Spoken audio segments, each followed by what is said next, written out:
Hi, welcome back to my channel. Well, in this video I will try to demonstrate about a very important app which we have developed to tackle the problems with continuous target variables using some of the advanced machine learning algorithms like decision tree, random forest, support vector machine, and gradient boosting.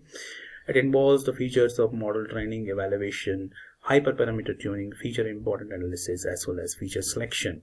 The idea is to empower users to effectively address the challenge that involves in predictive modeling and machine learning. Now, when we talk about machine learning, what we used to do in machine learning, we actually try to create predictive models on complex data set by identifying different patterns and the relationship that exists between the target variable and the predictors or explanatory variables and involved in that particular data set. Now the idea is that this SmartML has been made with an intent so that the users can use it without using any kind of hardcore programming or codes that are involved to fit, evaluate, or tune these models. So how we can perform or evaluate these models? Simply we will click on this upload data set, then click on this browse. Remember, your data set must be in CSV format. Click on this browse. This is my data set which is in CSV format.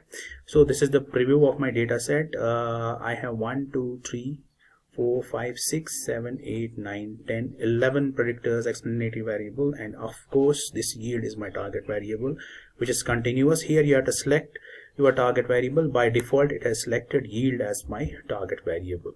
Due to the time constraint, let us quickly take a sample data of 10% of this for quick exploration, although it has almost 4,000 data points. Now how we can perform the model training? Here we have a training set option. How many number of folds you want to use, 5 folds or 10 folds, 3 folds, so you can customize it. There's no problem. Also, training testing ratio, either 70% of training and 30% in test, or 80% in training or 20% in test. Now here's an option also for training of models. Either you can train singly each model one by one, or you can simply click on this select all, then choose one by one these models. Like I have selected decision tree, random forest, support vector machine, and gradient boosting. Let me drag my camera here. Now this hyperparameter tuning is very important in machine learning algorithm evaluation. It is a process of finding the best set of these parameters so that it can control the learning pattern of the model, how it can improve its performance. So by choosing the best subsets or best set of these parameters, we can improve the accuracy of the model or improve the efficiency or accuracy or predictive power of the model. So it is a process of finding the best set of these parameters like learning rate, the number of trees, that controls how model learns to improve its own performance. Now we have different options here. We can customize them also, like M tree. These are the number of variables that are randomly sampled at each split, like sigma and cost. These are kernel and cost parameters of the support vector machine. Like shrink rate, this is the learning rate in case of gradient boosting. Now what we have to do, we have to simply either you can change this random seed. It is by default chosen 1 2 3. Then we have to select on this train model. So this is how we can perform 50-75%, and all this is done. Now all these models are successfully trained. Now proceed to the model evaluation to compare the model performances based on the selection criteria. Now if we will click on this model evaluation, we'll be having different kind of plots here also. Now if we talk about the performance matrices of all these 4 algorithms, random forest outperforms all these rest of the 3, because it has the lowest root mean square error as well as lowest mean absolute error. Same is the case with mean absolute percentage error. Now as far as the cross validation results are concerned in terms of root mean square error, again this random forest is the tightest box plot, and it has also the lowest root mean square across different folds.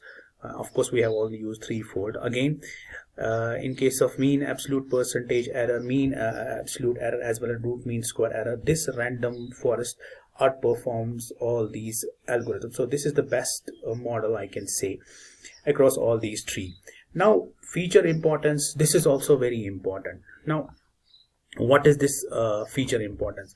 Feature importance is actually it is a process in machine learning which involves by identifying the most important variables when we are having a large number of predictors in our algorithm, in our data set, and we want to identify the most important variables that can significantly contribute to the accuracy of our model, or that can improve the accuracy of our model by eliminating the irrelevant ones. Now if we talk about in terms of random forest, pH is considered to be the most important. As you can see, it has got a largest the length of this bar is very large.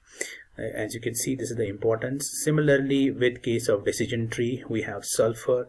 Now in gradient boosting we have this, but in case of this support vector machine, we'll be having a different kind of plot because it is based on the permutation. Again here sulfur is the most contributing one, and while electrical conductivity is negatively contributing in this. Now there is also an important feature selection methodology.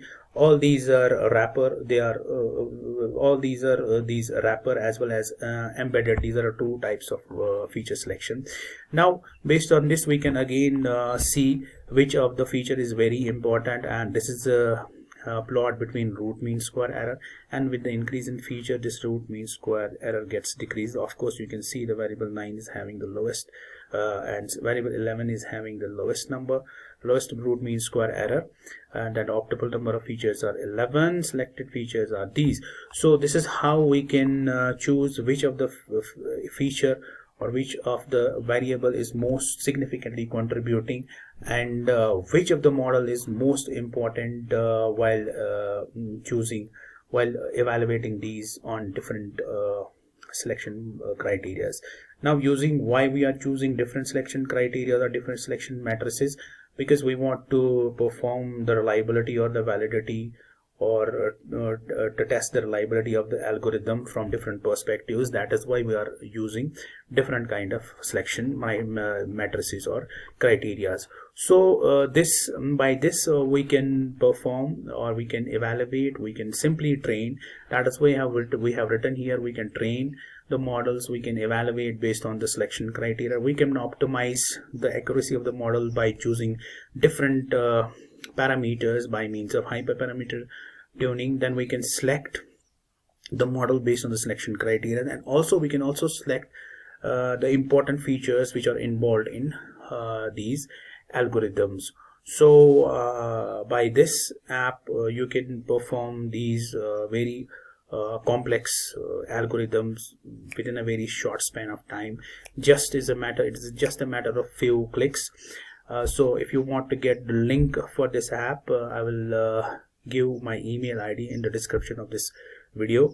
Hope you will like this video. Thank you very much.